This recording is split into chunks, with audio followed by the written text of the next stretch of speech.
Okay, first thing, eliminate redundant storage. What we see in offices, if you've got 4 rooms. I'm Kim from Brewer Dental Center, Billings, Montana, and we have been... One sec. Let me hold on, Kim.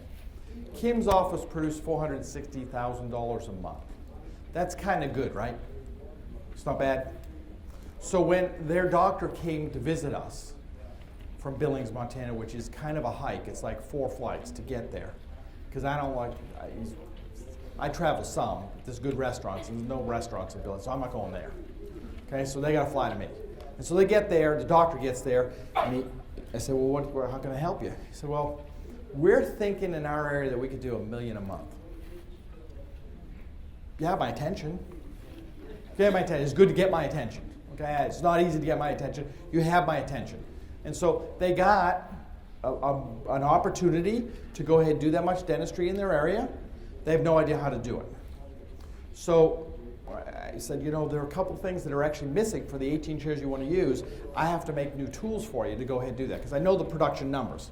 Just what they need to do, there weren't tools to do that. So I said, I'll make the tools if you really want to do that, but you got to be committed. I'll be PO'd if I have to make new tools for you and you don't go do it. He said, I'll do it. 4 months later, I got a call as they're making the plans to go ahead and build a new facility. Could I send my assistant out? Because they got kind of an incentive plan. And what the assistants knew was that we were messing with their incentive plan.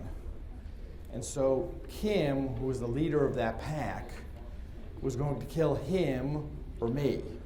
So the doctor did the right thing and put her on a plane to come to me, okay, because somebody's got to die.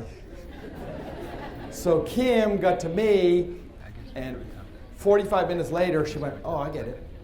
Why, where's the beach? And they were at the beach. Her boss still doesn't know that she was 45 minutes in the office after 3 days of flying, you know, to get there. Had to figure it out in 45 minutes. It took the doctor like 4 months, and then she went to the beach. So 6 months later, so I'm thinking Kim really didn't get it, because she's only 45 minutes in the office, right? So 6 months later, I see her at one of the meetings, and so Kim came up. This is what Kim said. Brewer Dental Center, Billings, Montana, and we have been in our new building for just under a year. And the changes that we've seen in the office have been excellent. It's easy to get around in, easy to find things. I know that assistant-wise, we can sit chair-side and have everything at our fingertips and have everything that we need within reach, which is nice. As far as ordering, I always like to tell this story. When we moved out of our old office of 9 operatories to our new place that had 18, when we were unloading things, I had 5 cases of impression material at the old office that we always thought we were out of. She doesn't mean boxes, she means cases. You know, and moving it over to the new office, you realize how much people used to squirrel away in the cabinets and the drawers and the little hidey spots that every little assistant had. So I've noticed that I do a lot less. Your boss is kind of type A, and so you get yelled at for not having something, you learn to adapt. So they had like composite in their pockets and stuff. Okay, they had like A1. Okay, because they didn't have a system. Okay, they didn't have a system, so they just more and more and more, which doesn't work. Okay, so this doesn't work. You can't like continue to just stock more stuff and hope that. I mean, how many Stay-Bidents are you using a year? You know, per run, just really. So here's what you need to look at. Let's go ahead and look at what is treatment and what is warehouse. And let's segregate those two things. And anything that's warehouse shouldn't be here. So I just pull the light out of the way. Now let's look what's over here. Most of this is warehouse. Most of this is stuff, if you look at it, you're not using this month. Half of it is stuff you're not using in half a year. And just because your doctor spent a whole bunch of money for a drawer doesn't mean it's useful. What you need is a week's worth of inventory out 10 days, right where you use it.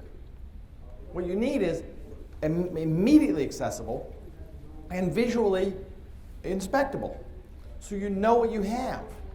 And if you have that, you're not going to have excess inventory, you're not going to run out of inventory. So for us, the problem was, okay, how do you do this? Okay, Great, we got that, but how did we make that happen? We'll look at that. Okay, next thing, convert to compact bins and tubs. So what you need is you need things where you are, something. I mean, it could be a flower pot, something where you are. Sharps, med waste, consumables, okay, and your basic supplies, somehow. This is how we do it. Now, when I come in, when an assistant comes in, if every slot's full, every bin's full, I'm good. This is a little bit of a problem over here because everybody uses different products over here. So you got to be careful. So what I tend to see in offices is redundancy on that side of any of your consumables that are in syringes because they're less easy to inspect. So I just pointed out something. That tends to have excess inventory in it because people tend to fill the slots even though you got two of the same thing. It kind of bugs me to have two of the same thing. You probably can survive that. You follow me on that? Yeah, it's one in the backup. It's not unreasonable. More information on this, happy to send you this. This is how we do it. Okay, a cassette and a little book. But it'll give you the outline for, for anything you might need to do on that. Okay. Gloves and bibs, bulk. I like to put them in the wall. You can put them on the wall. If the whole reason for you to have a cabinet is just to have a bunch of gloves lying on it, every time you disinfect, you got to pick the glove box up, spray and wipe, put the box down, which now sticks to the surface, and now the next time you pick it up, the bottom of the box is ripping off, right? So it's just a bad plan. That would be a hint that that's a bad plan. It's just a waste of time. Okay, if you have drawers and you're not going to rip them out, you can go ahead and store bulk by category. Instead of filling rooms up, each one with the same thing, if you don't have enough storage in your office, you can have one room full of all hygiene stuff, one room full of again, it's a warehouse. I'm not saying to do it, but if you have cabinets and you're not going to get rid of them, don't try to spread everything out into every room. Just have your bulk in individual rooms. But don't do that if you're doing any new rooms. Okay, next thing, mobilize your specialty procedures.